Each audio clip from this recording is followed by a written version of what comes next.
15장까지 이제 모든 가르침이 다 끝났습니다. 마지막은 이제 인사말이거든요. 인사말. 그런데 다른 성경보다 이 로마서에는 인사하는 내용이 굉장히 길어요. 다른 성경에는 뭐 두세 줄, 많으면 한 줄, 두 줄, 뭐 인사하는 것도 아무에게 문안하라 이렇게 이제 한두 사람 이렇게 추천하는데 여기는 문안하라 는 사람이 26명이 나옵니다. 26명. 그 당시에 로마가 세계의 중심지였다라는 것을 이제 우리가 알 수 있는 거죠. 이게 로마 지도입니다. 로마 지도인데 여기 브리타니아가 영국이잖아요. 영국부터 해서 여기 프랑스, 여기 이제 히스패니아가 지금 이쪽 바닷가는 포르투갈로 나눠져 있잖아요.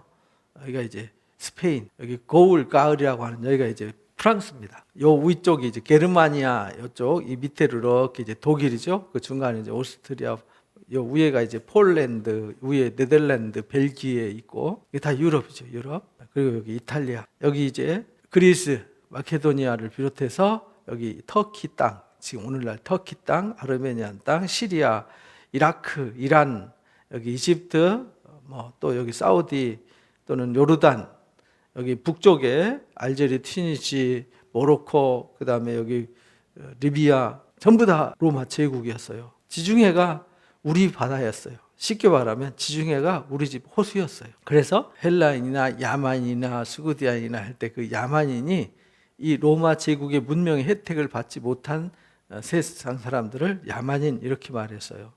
근데 결국 나중에 로마가 이 야만인들한테 무너지는 일이 400년대에 생기죠. 5세기에. 근데 하나님께서 알렉산더를 통해서 이쪽 동쪽과 이쪽 동쪽 문화와 이 서쪽 문화를 하나로 묶었어요. 그걸 헬레니즘이라고 그런다 그랬죠. 동양 문화와 서양 문화가 융합된 문화. 그리고 히브리 문화와 헬라 문화가 합쳐진 것을 또 헤브라이즘 이렇게 말해요. 그래서 두 문화가 여기서 이제 생성이 되는 거죠. 그것이 오늘날까지 구약의 다윗 때부터 시작해서 왕국이 세워지잖아요. 다윗 왕국부터 시작해서 역사가 이렇게 쭉 이어져 오는데 주변 나라들은요. 바벨론이 생겼다 없어지고 압수르가 생겼다 없어지고 신바벨론이 생겼다 없어지고 또 페르시아 제국이 생겼다 없어지고 헬라 제국이 생겼다 없어지고 로마 제국이 생겼다 없어지면서 오늘까지 왔는데 여기 예루살렘 하나님의 역사는 계속 이어졌어요. 끊어지지 않고 하나님이 아브라함에게 약속한 그 땅 거기는 없어지지 않았어요. 그만큼 하나님이 어떤 일을 정하시고 그것을 구심점으로 삼아서 역사를 경영해 오신 것이죠. 그리고 예수 그리스도가 십자가 지시고 성령이 임한 이후부터 예루살렘과 온유대와 사마리아와 땅끝의 역사가 되면서 땅으로서의 예루살렘은 의미가 없어졌죠. 이제 누가 하나님의 이스라엘이냐? 예수 그리스도를 영접해서 하나님의 자녀가 된 곧 아브라함의 자손이 된 사람들이 이 시대의 참 이스라엘이 되는 것이죠. 예레미야서 31장 31절 이하에 나온 말씀처럼 말씀으로 건물이나 껍데기가 아니라 우리 마음속에 언약의 도장을 찍어주셨어요. 그것이 이제 예수 그리스도의 십자가의 언약이죠. 그 언약 백성들이 곧 교회고 가지고 있어야 되는 게 뭐냐면 하나님의 말씀의 약속이에요. 예루살렘에 옛날에는 솔로몬 성전이 세워진 그 자리가 이삭을 번제로 드렸던 모리아산이거든요. 그 모리아산 꼭대기에 솔로몬 성전이 세워졌어요. 그리고 그 밑에 성전 밑에 있는 산 밑에를 다윗성 이렇게 말했어요. 그리고 솔로몬 성전이 있는 산을 시온산, 거기가 하나님이 임하시고 하나님이 경영하시는 곳, 여기가 이제 시온이었어요. 지금 현대 시온산은 서쪽으로 빠져나왔는데 성 밖으로 이렇게 해서 하나님의 역사가 지속적으로 어떤 일을 하면서 진행되어 왔지만 하나님의 역사는 세상의 모든 것이 다 변해도 아브라함부터 불러서 언약하신 그 언약의 역사는 지금까지 끊이지 않고 없어지지 않고 이어져 오는 거예요. 동양과 서양의 문화를 합치고 전 세계를 복음화하기 위해서 로마라는 제국을 하나님이 준비하셨구나. 그리고 세계는 어디로 통하죠? 로마로 통한다. 이 말은 어디든지 갈 수 있도록 길이 쫙쫙 뚫려 있었어요.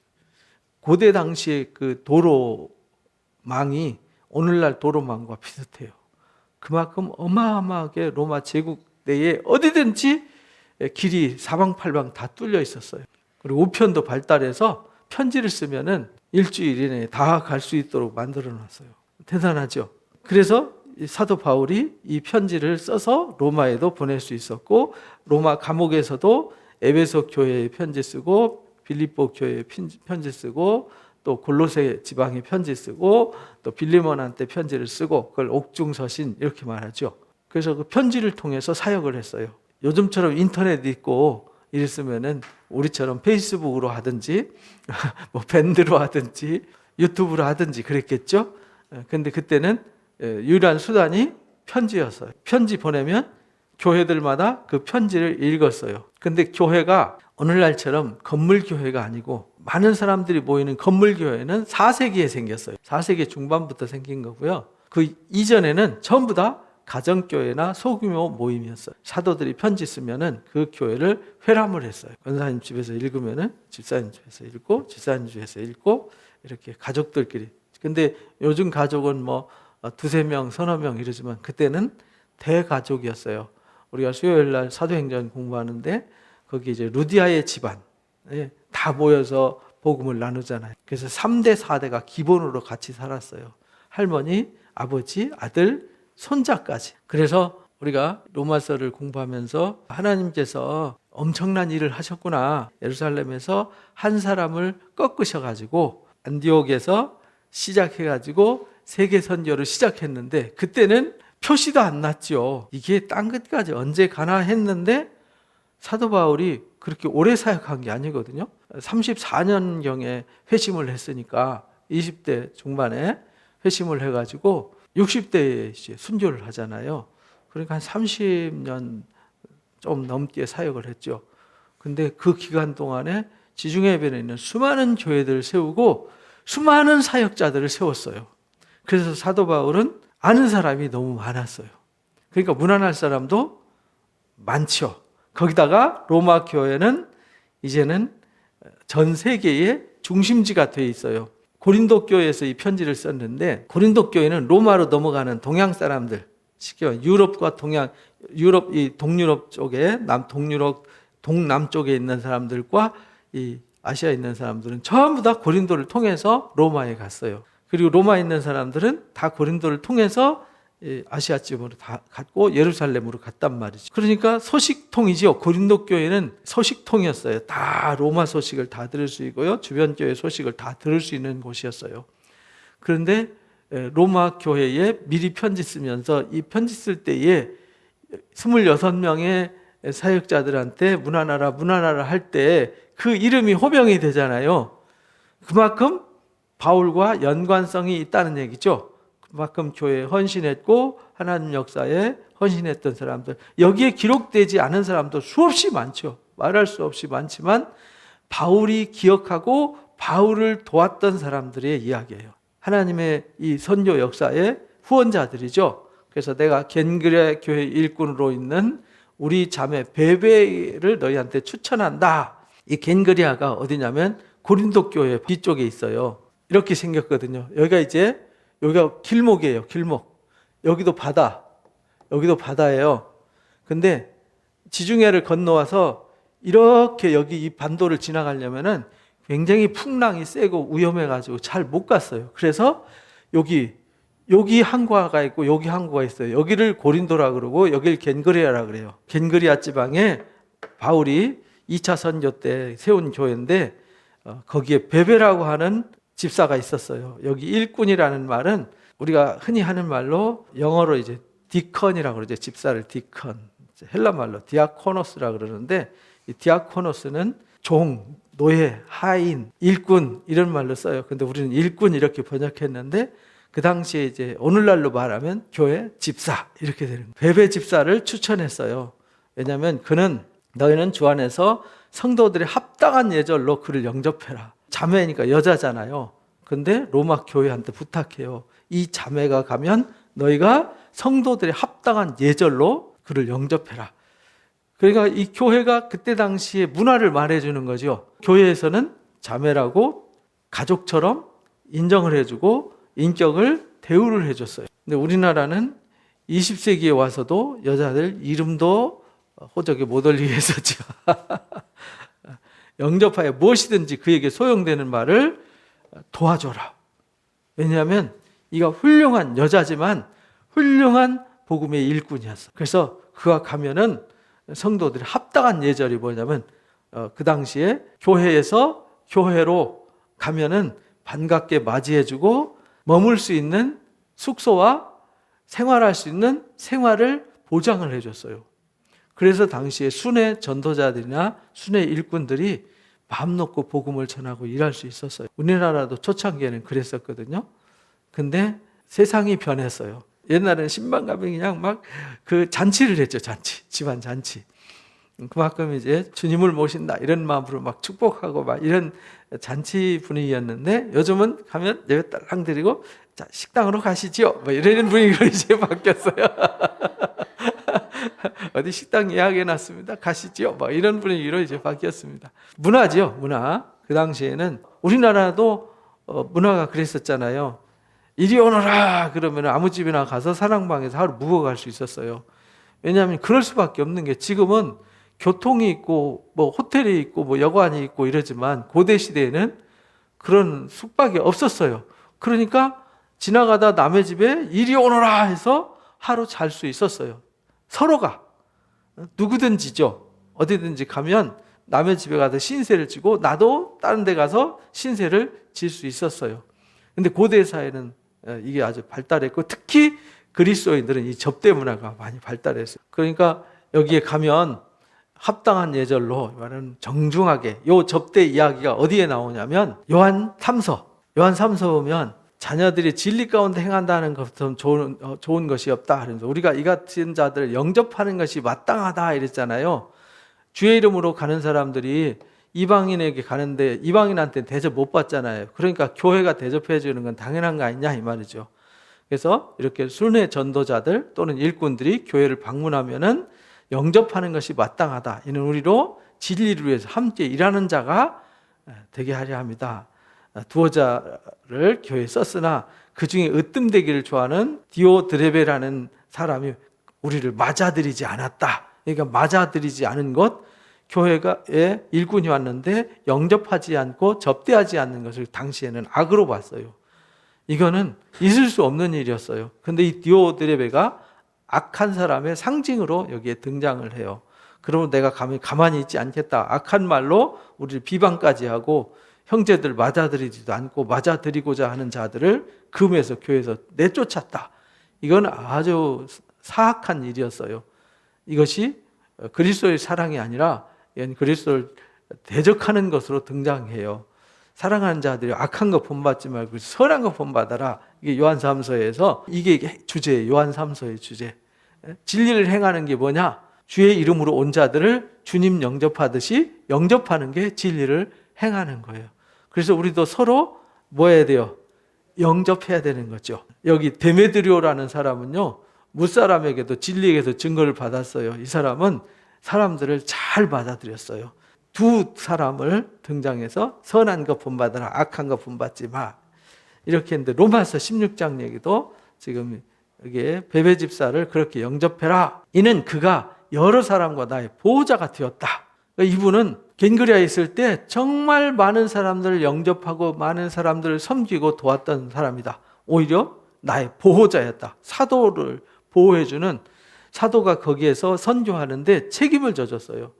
대부분의 사람들이 사도 바울은 자비랑 선교했다고 이해를 하는데 그건 고린도 교회에서 잠깐 했던 거예요. 왜냐하면 고린도 교회가 세워질 때 1년 6개월 있었는데 고린도 교인들이 좀 쫀쫀했어요.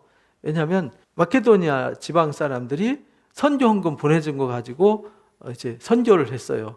그런데 그게 이제 처음에는 선교 헌금이 전달이 안 됐죠. 왜냐하면 세운 지 얼마 안 됐고 뿌리가 내려지기 전이니까. 그래서 초창기에는 브리스길라와 아굴라와 함께 천막 치는 일을 하면서 수입을 얻어서 교회를 운영을 했어요. 저도 이제 예전에 서산에서 교회 개척할 때 그냥 자비랑으로 한 4년 봉사를 한 적이 있는데 개척교회 때는 그럴 수밖에 없어요. 왜냐하면 잘못하면 오해를 받잖아요. 목사가 돈 벌려고 교회 세웠다. 교회 목사 사업이다. 요즘도 그렇게 사람들이 말하잖아요. 그 소리 안 들으려고. 그래서 저도 여기 처음 개척했을 때 한 1년간 자비랑으로 선교한 이유가 그 소리 안 들으려고, 돈 목적으로 이게 하는 게 아니라는 거. 바울이 그 소리 듣기 싫었어요. 그래서 당연히 받을 권리가 있지만 권리를 포기하고 혹시 그것 때문에 걸림이 될까 봐서 안 받은 거지, 받을 권리가 없어서 안 받은 것은 아니다. 고린도전서 9장 얘기예요. 근데 이 겐그리아 지방에서는 사도 바울이 그런 걱정 안 해도 되고 마음껏 선교할 수 있도록 후원을 해줬어요. 그래서 베베 집사가 가면은 그렇게 영접해주고 대접하는 건 당연한 거다. 너희는 그리스도 예수 안에서 나의 동역자인 브리스길라 아굴라에게 문안하라. 이 브리스길라 아굴라는 이 고린도 교회에서 만나서 고린도 교회를 처음 개척할 때 개척만 멤버예요. 아무도 없을 때 이 두 사람하고 시작을 한 거죠. 그리고 회당에서 복음 전하다 쫓겨났어요. 그래가지고 회당장 집안 사람들과 교회를 세우고 거기서 나온 사람들과 교회를 시작을 해서 거기서 하도 핍박이 심하니까 먼지 털고 떠나려고 그랬는데 주께서 밤에 환상 중에 나타나가지고 이곳에 내 백성이 많다라고 말씀하셔서 1년 6개월 동안 머물면서 에베소 교회 다음으로 가장 많이 머물렀던 교회죠. 데살로니가 교회는 새 안식일 동안만 복음 전해서 세워진 교회잖아요. 빌립보 교회는 루디아 가정 구원하고 귀신 들리는 아이 때문에 감옥에 갔다가 그 간수 집안 전도하고 제발 좀 떠나달라고 하는 바람에 금방 그 전도에 나서 금방 떠나버렸잖아요. 근데 고린도 교회는 1년 반 동안 선교에 집중할 정도로 집중했던 교회예요. 거기에 이제 핵심 멤버가 누구였냐면 브리스길라 아굴라였어요. 근데 이 브리스길라 아굴라가 에베소에 가가지고 에베소 교회에서 큰 역할을 해요. 아볼로라고 하는 당시에 대단한 성경학자가 있었는데요. 이 사람이 성경으로 당할 사람이 아무도 없었어요. 그만큼 성경이 대단한 지식과 권위가 있던 사람인데 이 사람이 예수님은 지식적으로는 아는데 성령을 받지 못했어요. 그래서 성령이 있음도 몰랐어요. 그래서 브리스길라 아굴라가 복음을 가르쳐주고 했던 이야기, 그게 이제 사도행전 18장 이야기죠. 거기에 이제 브리스길라 아굴라가 대단한 역할을 했어요.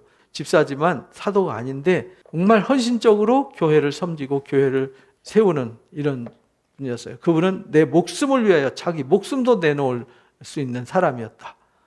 로마 교회에다가 브리스길라 아굴라가 가면 또 거기 이 사역자들을 잘 대접해라. 나뿐만 아니라 이방인 모든 교회도 그에게 감사한다. 대단한 사람이다. 그에게 문안하라. 또 저의 집에 있는 교회도 문안하라. 브리스길라 아굴라 집에 뭐가 있는 거죠? 교회가 있는 거예요. 그래서 예전에는 내 집을 교회로 오픈을 했어요. 그래서 동네에 사람들을 모아가지고 자기 집에서 예배를 했어요. 그리고 예배 마치고 같이 성찬을 했기 때문에, 성만찬을 했기 때문에 항상 꼭 예배 마치고 식사를 했어요. 그러니까 그걸 다 섬겼다는 거죠. 대단한 집안이었어요. 내가 사랑하는 에베네도에게도 문안하라. 그는 아시아에서 처음 익은 열매다. 아시아 지방에서 첫 전도 열매가 누구였냐면 에베네도였어요. 그러니까 바울의 인상에 기억에 남는 사람들 있잖아요. 베베, 브리스길라, 아굴라, 에베네도. 너희를 위하여 많이 수고한 마리아에도 문안하라. 로마 교회를 위해서 정말 헌신적으로 섬겼던 사람 중에 한 사람이 누구냐면 마리아. 마리아라는 이름이 워낙 많아서 누군지는 잘 몰라요. 예수님의 모친도 마리아고요. 그 이모도 마리아고, 막달라 마리아도 마리아고, 또 다른 마리아가 있고, 하여간 향유분 마리아도 있고 되게 많아요. 그래서 이 마리아한테도 문안하라. 내 친척이요 나와 갇혔던 안드로니고와 유니아에게 문안하라. 바울의 친척이면서 같이 갇혀 있었어요. 그런 이 사람한테도 문안하라. 그들은 사도들에게 존중의 여김을 받고 나보다 먼저 그리스도 안에 있는 자다. 바울보다 먼저 예수를 믿었던 사람이면서 사도들한테도 귀하게 대접받는 사람이 누구냐면 안드로니고와 유니아였어요. 주 안에서 내 사랑하는 암블리아에게 문안하라. 이렇게 이제 한 사람 한 사람 이름을 호명하면서 이 사람한테 문안하라, 이 사람한테 문안하라. 그러니까 이 편지가 로마에 도착해서 이 편지를 읽을 때 그 로마에 있는 사람들이 이들을 안다는 거예요, 모른다는 거예요? 아니까 문안하라는 거죠. 그만큼 이 사람들이 귀중하다. 그러니까 이들을 정말 귀하게 대해야 된다. 왜? 복음을 위해서 정말 헌신적으로 일하니까. 그렇잖아요. 교회에서도 정말 복음을 위해서 헌신하는 사람들 귀하게 여겨야 되잖아요. 왜? 그 사람들의 헌신과 섬김이 있기 때문에 또 다른 사람이 존재하는 거거든요.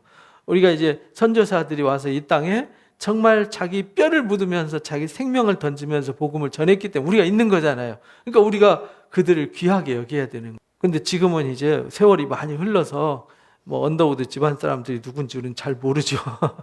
그리스도 안에서 우리의 동역자인 우르바노와 나의 사랑하는 스타구에게 문안하라. 여기 이제 우르바노는 노예였다가 이제 자유인이 된 사람들.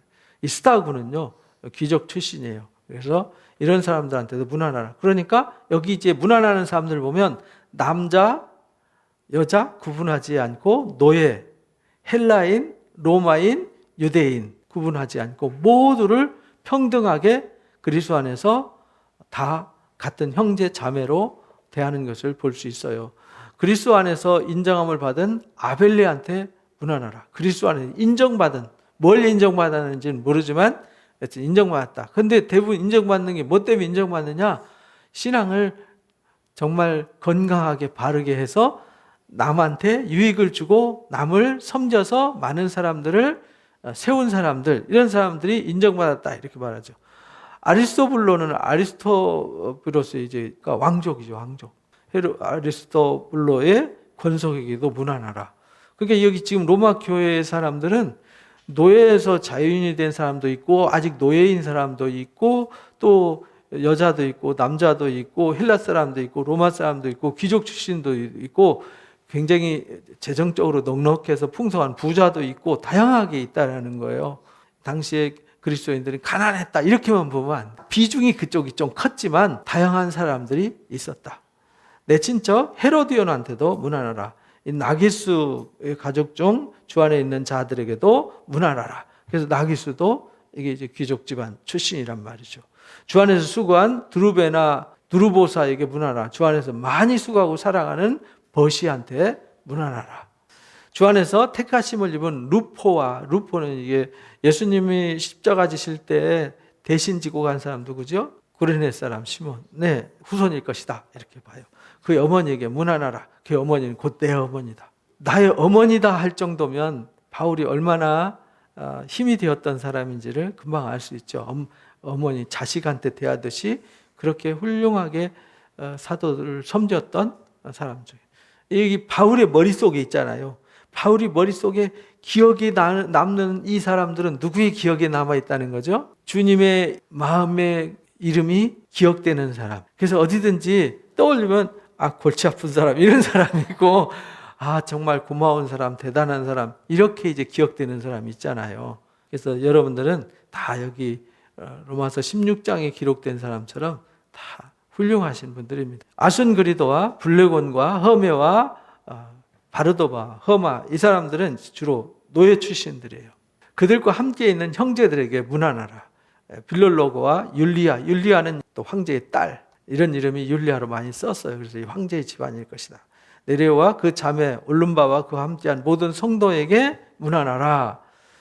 이렇게 해서 16절까지 너희가 거룩하게 입맞춤으로 서로 문안하라. 이렇게 해서 옛날엔 거룩한 입맞춤, 입끼리 이렇게 맞추는 게 아니라 이렇게 여러분들 유대인들이나 또는 미국 사람들 또 이 아랍 사람들 만나면 볼에다가 이제 볼을 비비고 입맞춤을 하잖아요. 그렇게 인사하는. 그게 무슨 표시냐면 당신은 나의 가족입니다. 나의 형제입니다. 이런 뜻이에요. 그러니까 아무한테나 그렇게 인사를 안 하죠. 그렇게 인사한다는 얘기는 너는 나와 같은 한 집안이야. 같은 형제 자매야. 이런 의미예요. 굉장히 친밀함을 표시하는 것이죠. 그래서 서로 입맞춤으로 문안하라는 말은 서로 사랑하라, 서로 친밀하라 이런 의미로 쓰여진 거예요. 그리스도의 모든 교회가 다 너희에게 문안하느니라. 그리스도의 모든 교회가 이 로마 교회 너희 교회한테 문안한다. 지금 고린도에서 편지 쓰면서 그렇게 전하는 거예요. 그래서 1절부터 16절까지는 바울이 기억하는 사역자들, 바울이 기억하는 훌륭한 교회의 핵심 섬김이들, 이들을 섬겨라, 도와줘라, 영접해라, 문안하라 이렇게 해줬어요. 그래서 바울이 부탁할 때 이들은 그들을 받아들일 때 누구를 받아들이듯이 받아들이겠어요? 바울을 받아들이듯이 주님을 영접하듯이 이렇게 영접하는 것이죠. 이 성경책에 이름이 기록되었다는 건 정말 대단한 거예요. 그죠? 그래서 우리 교회도 역사가 있잖아요. 여러분들 이름이 이제 교적부에 올라가고 또 여러분들 이제 직분이나 여러분들 한 모든 것들이 이제 다 기록이 되잖아요. 그것이 어떻게 보면 이 성경의 기록, 바울이 그 당시에는 이렇게 기록했잖아요. 우리는 지금 사도행전 29장을 써가는 거잖아요. 성경이 이제 28장까지밖에 안 써졌는데 나머지 29장, 30장, 40장을 써가는 거잖아요. 거기에 여러분 이름이 기록이 돼야 되는 거죠.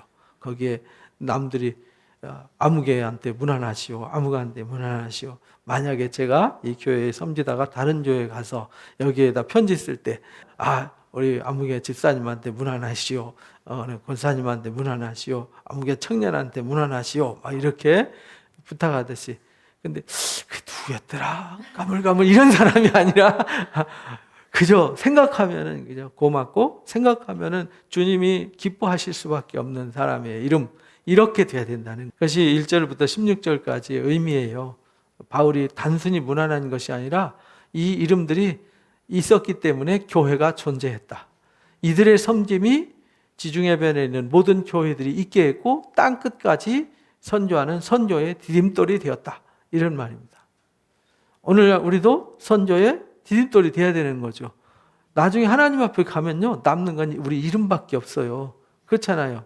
뭐 여러분들 아파트 메고 갈 거예요? 아니면 자동차 메고 갈 거예요? 아니면 뭐 키 몇 개 달고 가면은 주님이 인정해 주시나요? 빈손으로 왔다가 다 빈손으로 갈 뿐입니다. 그래서 내게 주신 것들을 가치 있게 잘 운영해서 나와 내 가족들, 내 이웃들에게 내게 맡겨주신 일들을 잘 감당해서 나중에 이름 하나 가지고 가는 거예요. 뭐 세상에서 그러잖아요. 호랑이는 죽으면은 가죽을 남기고 사람은 죽으면 이를 남긴다. 세상에서도 그러잖아요. 근데 그 이름이 어떤 이름이냐? 생명책에 기록된 이름. 계시록에 그렇게 말하잖아요. 생명책에 이름이 기록된 사람들이 돼야 되는 거죠. 그리스도는 예수님이 머리고 우리는 뭐라 그랬어요? 지체예요. 마디마다 서로 연결되어지는 거죠. 에베소서 2장과 4장에 나오잖아요.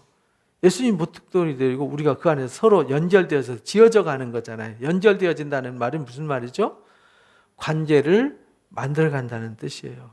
그래서 교회 사역의 중요한 부분이 코이노니아가 있는 거예요. 교제죠, 교제. 서로 성도 간의 교제가 없는 신앙은 위험한 신앙이에요. 그래서 그리스도 안에 거한다는 말은 관계 안에 거한다는 뜻이에요. 관계 안에 거한다. 그렇잖아요. 그리스도와 나와의 관계가 있는데 그리스도와 관계에 있는 형제와 관계가 없다는 말은 말이 안 되잖아요. 이 팔이 이쪽에 붙어 있는데 이쪽 팔은 안 붙어 있어요. 그러면은 내 팔이에요, 네 팔이에요. 그렇잖아요. 그럼 이쪽 팔과 이쪽 팔이 따로 붙어 있지만은 한 몸이잖아요. 이게 이제 교회란 말이죠. 그러니까 교회에 대한 이해를 잘 하셔야 돼요. 주님을 알아야 되고 관계를 맺어야 되고 주님의 사랑으로 서로 사랑해야 돼요. 그래서 예수님이 서로 사랑하라. 서로 사랑하는 것이 이것이 이제 그리스도 안에 있는 거예요. 그래서 우리가 서로 사랑하면 우리가 주님 안에 주님이 우리 안에 거하는 거다라는 것을 요한일서에서 가르쳐 주신 거예요. 그 얘기가 요한복음 15장에서 가르쳐 준 거고요. 그래서 그리스도의 모든 교회가 다 문안한다. 형제들아, 내가 너희에게 권한다. 너희가 배운 교훈을 거슬러 분쟁을 일으키거나 거치게 하는 자를 살펴봐라. 그리고 그들에게서 떠나라. 우리가 이제 잘 분별하면서 배운 교훈을 거슬러서 분쟁하는. 그러니까 배운 교훈. 쉽게 말하면 배운 교훈이 없으면 이것도 저것도 아닌 거죠. 그래서 우리가 배워야 되는 거예요. 배워야 되고 배운 교훈 안에 거해야 되는 거죠. 가르침 안에 거하는 것이 그리스도 안에 거하는 거예요. 요한일서 2장에도 그렇고 요한복음 14장에도 그렇게 말해요. 주님의 계명을 지키는 자가 주님을 사랑하는 자고 주님을 사랑하는 자가 주님 안에 거하는 거예요. 근데 배운 교훈을 안 지키고 거슬르면은 이거는 그리스도 안에 있는 게 아니잖아요. 그리스도와 상관이 없는 것이죠. 오히려 분쟁을 일으키거나 거치게 하면요, 이런 사람들에게서 떠나라. 그런 사람들은 그리스도의 사람이 아니다 이렇게 말해요. 이 같은 자들은 우리 주 그리스도를 섬기는 것이 아니에요. 거기 와서 교회 와서 열심히 일하고 열심히 활동하지만 그리스도를 섬기는 게 아니라는 거예요. 다만 자기의 뭘 섬기죠? 자기 목적을 이루기 위해서 교회에 왔다는 거예요. 그래서 교회 안에 그런 사람들이 많이 있어요. 특히 큰 교회 사람들이 왜 작은 교회로 안 가냐고 설문조사를 했어요. 왜 안 가게요? 큰 교회는 혜택이 많아요. 그 혜택을 그 교회가 뭐 세습을 해서 문제를 일으키고 뭐 서로 분란을 일으키고 뭐 사회적으로 뭐 이슈를 일으켜서 문제가 돼도 안 떠나요. 왜 안 떠나겠어요? 거기 시집가고 장가가고 돌하고 뭐 집안 행사 있으면 교회에서 다 해주거든요. 심지어 어떤 교회는 묘지까지 다. 그 혜택을 다 잃어버리는 거잖아요. 그래서 안 떠나는 거예요. 그럼 그게 목적이 되면 안 되잖아요. 그죠? 자기 이익을 위해서 거기가 존재하면 거기는 더 이상 교회가 아니다라는 겁니다. 교활한 말과 아첨하는 말로 순진한 자들을 미혹하는 곳도 있다라는 겁니다. 그래서 자기 목적을 위해서 교회를 가는 사람, 그것도 아니다. 거치는 사람도 아니다. 또 분쟁 일으키는 사람도 아니다. 그 다음에 아첨하고 교활한 말로 자기 편 만들어서 당을 짓는 사람도 아니다. 이렇게 이제 분별력이 있어야 되는 거죠. 그런데 그게 뭔지 모르잖아요. 당을 지을 때는요, 그러니까 좋아서 가는 거거든요. 근데 당을 짓는다는 게 뭔지도 모르잖아요. 그래서 그냥 얼떨결에 휩쓸려 가고 그러면서 자기들끼리만 이렇게 아성을 쌓아가고 이렇게 되는 것은 아주 위험하다. 너희의 순종함이 모든 사람에게 들리는지라. 이제 로마 교회가 순종한다는 소식이 들렸다 이런 말이에요. 그러므로 내가 너희로 말미암아 기뻐한다. 너희가 선한 데는 지혜롭고 악한 데는 뭐라고요?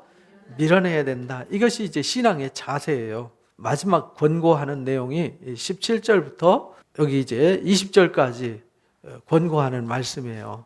이 권고하는 말씀을 잘 들어야죠. 잘 들어서 우리가 잘못된 사람들에서 떠나야 된다. 그리고 이 잘못된 사람들이 어떤 사람인지 분별할 수 있어야 한다.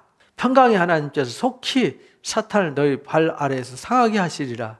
그러니까 우리가 하나님이 사탄을 우리 발 아래에서 상하게 할 때까지 우리는 이런 분별력이 필요하다. 그런 말은 우리가 살아가는데 아주 위험한 일들이 많이 있을 수 있다. 혼란이 있을 수 있다. 고난도 있을 수 있다. 이런 말입니다. 주님 나라가 오기까지요. 주님 나라가 온다는 말은 사탄 이를 잡아서 불못에 넣는 것. 이것을 사탄을 발 아래 상하게 한다. 이렇게 말씀하신 거예요. 불못에 던져 넣을 때까지 우리는 사탄이와 싸워야 됩니다. 근데 사탄이가 싸울 때 사탄이가 여기 있는 게 아니라 어디 있어요? 내 안에 있다라는 겁니다. 내 안에 주님도 계시고 사탄도 있어요. 그래서 육신의 소욕을 쫓고자 하는 욕망도 있고 하나님의 뜻대로 살고자 하는 마음도 있고 그래서 우리는 안에서 싸우는 거죠. 싸울 때 누가 지배를 하죠? 많이 밥 주고 강한 사람이 지배하는 거예요. 밥 굶기면 당하는 거예요. 그러니까 말씀을 공급받지 않으면 사탄에게 지배받는 거예요. 하나님의 은혜를 공급받지 않으면 사탄이가 힘이 세서 나를 짓눌러서 내가 뭘 하고 싶어도 못하고 내 마음대로 뭘 못해요. 종이 되는 거죠. 주 예수의 은혜가 너에게 있을지어다. 이렇게 해서 이제 권고의 말씀이 끝나요. 4절이지만은 아주 귀중한 말씀이죠. 잘 분별해라. 다툼을 일으키거나 분쟁을 일으키거나 갈등을 일으키거나 혼란을 주는 사람들 잘 분별해서 그들에게서 떠나라. 하나님께서 사탄을 잡아서 불못에 던지기까지 우리는 잘 분별해서 싸워서 이기는 자가 되어야 한다. 나의 동역자 디모데와 나의 친척 누기와 야손과 소시바다가 너에게 문안하니라. 지금 이 편지를 쓰는 이 바울과 바울 일행이 문안하는 거예요. 앞에는 그 교회에 있는 성도들한테 일꾼들한테 바울이 아는 사람들 그들을 문안하고 그들을 잘 대우해야 된다 이렇게 말하는 거죠. 우리가 그래서 교회 안에서는요 서로 대우를 해줘야 돼요. 이걸 존중이라 그러죠. 서로 존중해주고 배려해주고 이렇게 해야 되는 거죠. 누구를 밑으로 보면 안 돼요. 겸손과 교만의 차이가 어딨냐면 겸손은 언제 겸손하냐면은 모든 사람들은 나보다 훌륭해 이렇게 생각하면 겸손한 거고요. 나는 다른 사람들보다 항상 뛰어나 이렇게 생각하면 항상 교만한 거예요. 이 교만과 겸손의 차이를 쉽게 생각하시면 돼요. 내가 남을 귀하게 여긴다 그럼 겸손한 거예요. 그가 잘났든 못났든 부자든 가난하든 상관하지 않고 한 사람을 예수님이 온 천하보다 귀하게 여기고 예수님이 그 한 사람을 위해서 십자가를 지신 거잖아요. 그런 존중하는 마음이 있으면 겸손한 거예요. 예수님도 그렇게 낮아지셨는데 그렇잖아요. 근데 사람들을 무시하고 함부로 대하고 막 이러면은 교만인 거죠. 어디에 댓글 보니까 그런 말 써놨더라고요.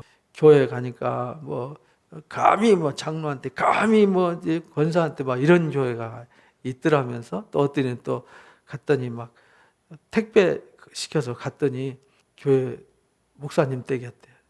대부분 이제 택배 문 앞에 띵동하면 놓고 가잖아요. 근데 들어오라고 그래서 들고 들어갔더니 여기다 냉장고에다 해체해서 이거 넣어놓고 가세요. 막 이렇게 하더라는 거.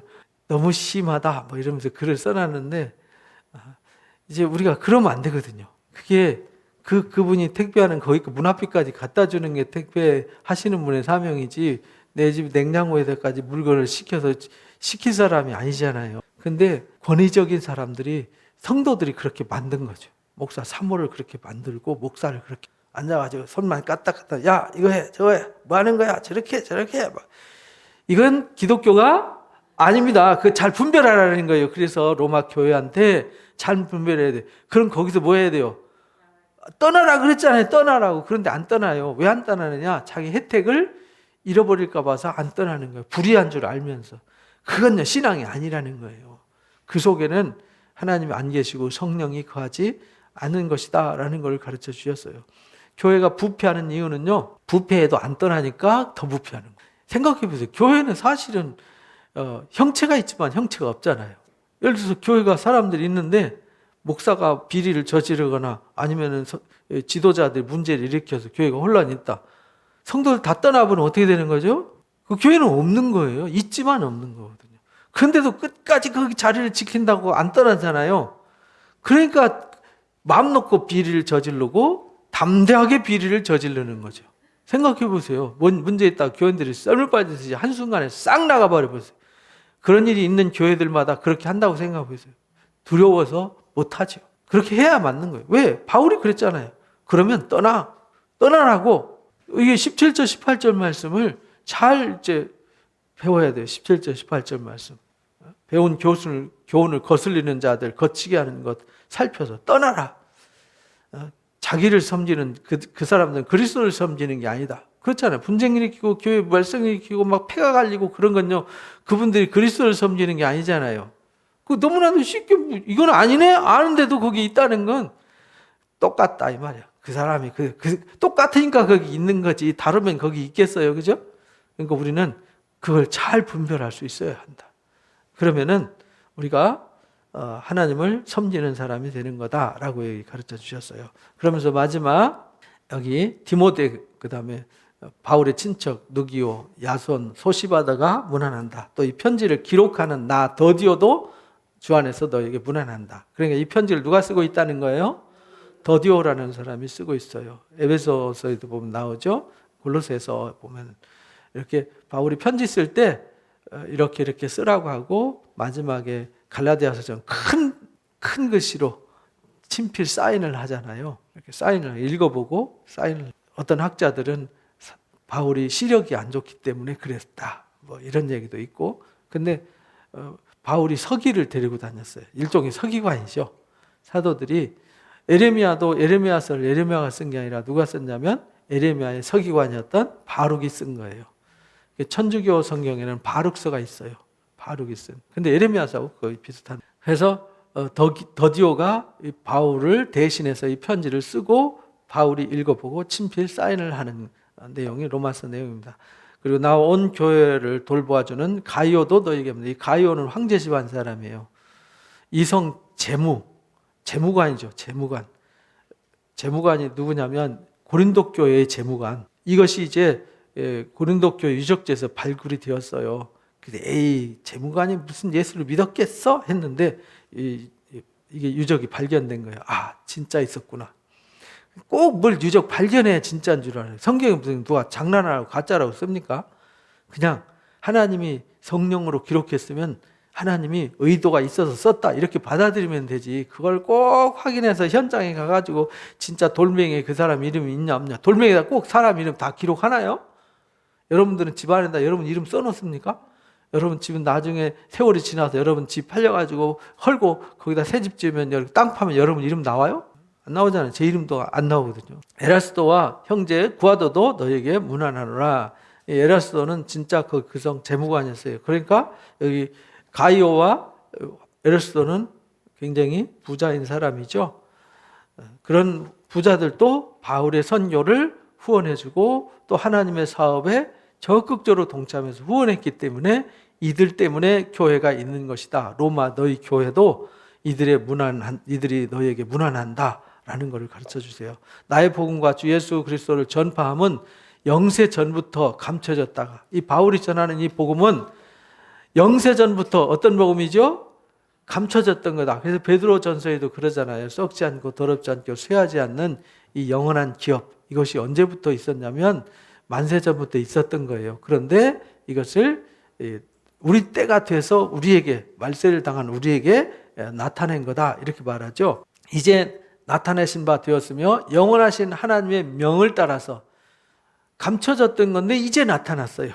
예수님이 구약의 선지자들 사도들이 말하기 전에 이미 하나님의 계획 속에 있었어요. 그래서 골로새서나 이런 데 보면은 예수님은 만물이 있기 이전부터 있었다. 여러분들이 잠언 8장 9장 보면 이제 잠언이 마치 1인칭으로 설명하잖아요. 천지 만물 짓기 전에 내가 있었다. 이렇게 이제 지혜가 그렇게 말하거든요.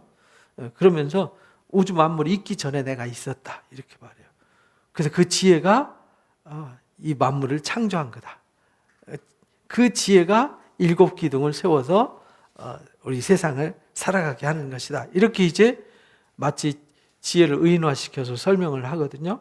그것처럼 하나님이, 예수님이 만물이 있기 이전부터 있었던 분이다. 근데 그분이 하나님의 비밀이었고 지혜였다. 근데 때가 차서 선지자들, 사도들을 통해서 예고를 했는데 그 예고된 대로 이때 나타난 거다. 영원하신 하나님의 명령을 따라 선지자들의 글로 말미암아 모든 민족들이 믿어 순종하게 하려고 그렇게 하신 거다. 그래서 성경에 미리 증거하고 기록한 것이다. 그 신비의 계시를 따라 된 것이다. 이렇게 말해요. 그 신비의 계시를 따라서. 이 복음은, 우리가 믿는 복음은 세상의 학문과 지식이나 논리가 아니라 하나님의 예정 속에 있었던 거다. 하나님의 계획과 그 신비 속에 있는 건데 우리 가운데 나타났고 선지자들을 통해서 말씀하셨던 그 하나님의 명이 오늘 우리에게 나타난 이 복음이 이토록 우리한테 신비한 은혜로 우리에게 다가온 것이다. 이렇게 말하는 거죠. 이 복음으로 너희를 능히 견고하게 하실 지혜로우신 하나님께, 이렇게 말했잖아요. 이 복음으로 우리를 어떻게 한다고요? 견고하게. 우리가 복음을 들었고 믿었으면 우리가 어떻게 돼야 되죠? 견고하게 된다는 말은 어떤 말이냐면 어떤 사탄의 유혹과 환란이 와도 흔들리지 않는 상태, 이걸 말하는 거죠. 그래서 이 복음이 그렇게 해요.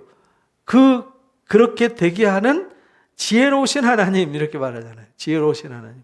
하나님은요, 지혜의 대명사이시고 근본이시잖아요. 그래서 하나님의 지혜는요, 이 세상의 만물의 지혜로 다 이해할 수 없고 비교할 수도 없어요. 고린도전서 2장에 보면은 이 지혜는 사람의 생각으로 알 수가 없다. 왜? 신령한 일이기 때문에. 신령한 일은 누구만 할 수 있죠? 신령한 사람만 할 수 있다. 왜? 영적인 일이기 때문에. 그러면서 뭐라고 비유를 가르쳐 주냐면, 너희들도 마음속에 영이 있잖아. 네 마음은 너밖에 모르잖아. 이렇게 말하잖아요. 그처럼 하나님의 마음은 누구만 알아요? 하나님의 영만 알아. 내 영이 나를 알고 하나님의 영이 하나님을 알아. 그러니까 우리가 하나님을 알려면 뭘 받아야 돼요? 하나님의 영을 받아야 되는 거야. 이렇게 가르쳐줘요. 그래서 성경, 어제 이제 말씀에 대해서 이렇게 올려드렸는데, 그 말씀은 성령으로 말미암지 않고는 알 수 없게 만들어주셨어요. 지식적으로는 알 수 없게 만들어 놓으셨어요. 그러니까 문학 박사, 무슨 철학 박사 100개를 가져도요, 성경을 알 수 없습니다. 뭘로만 알 수 있어요? 하나님의 영으로만 알 수 있어요. 그래서 사도 바울도 대단한 학자였지만 예수 믿는 사람들은 죽일 놈들로만 생각한 거죠. 감옥에다 집어넣고 죽여야 된다고 생각한 거죠. 스데반 집사가 돌 맞아 죽을 때 옷을 들고 증인을 섰던 사람이잖아요. 근데 예수님 만나고 나서 어떻게 됐어요? 자기가 알고 있던 그렇게 많이 배우고 똑똑했던 지식을 다 배설물같이 여겼어요. 버렸어요. 왜? 예수님과 그 십자가의 도가 가장 고상하기 때문에 그랬어요. 그러니까 이것은 사람의 지혜로 알 수가 없어요. 그래서 지혜로우신 하나님 이렇게 이제 표현을 한 겁니다.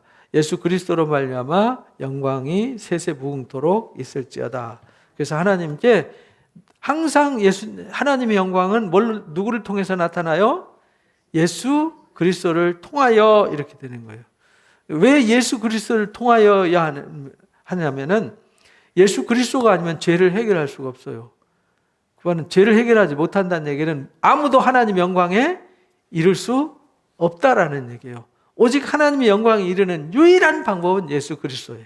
그것을 마지막에 이제 당부하면서 인사로 마치는 것이 로마서 16장 이야기입니다. 그러니까 로마서 16장 이야기를 찬찬히 읽어보면 이 사람들이 이런 수고와 헌신이 있어서 또 바울이 이런 동역자들이 있어서 큰일을 할 수 있었구나. 바울 혼자 일 못해요. 이런 돕는 동역자들, 후원자들이 있어서 바울이 마음껏 가서 전할 수 있었고, 전하면 뒤에서 섬기는 자들이 있어서 교회가 존재하는 것이죠. 우리 교회도 마찬가지죠. 이제 저 혼자 못하잖아요. 그렇죠? 여러분들이 같이 기도해주고 같이 섬겨주고 작지만 함께 같이 수고하고 이럴 때 누군가 한 사람을 세울 수 있고 또 상처받은 사람을 치유할 수 있고 넘어진 사람을 일으켜 세울 수 있고 또 복음을 알지 못해서 방황하고 갈등하고 저주의 늪 속에 헤매는 사람들을 살려낼 수 있고 또 우리를 통해서 또 다른 교회가 세워지고 또 다른 선교지에 또 복음이 전해지고 이렇게 되는 것이죠. 그러니까 우리는 주님 나라 올 때까지 주님 편에 서서 복음을 전하고 나누는 사람이 되어야 한다라는 것을 16장을 통해서 가르쳐 주셨습니다. 그렇게 이 성경책이 기록되듯이 하나님 앞에 생명책에 기록되는 사람들 되시기를 주님의 이름으로 축복합니다.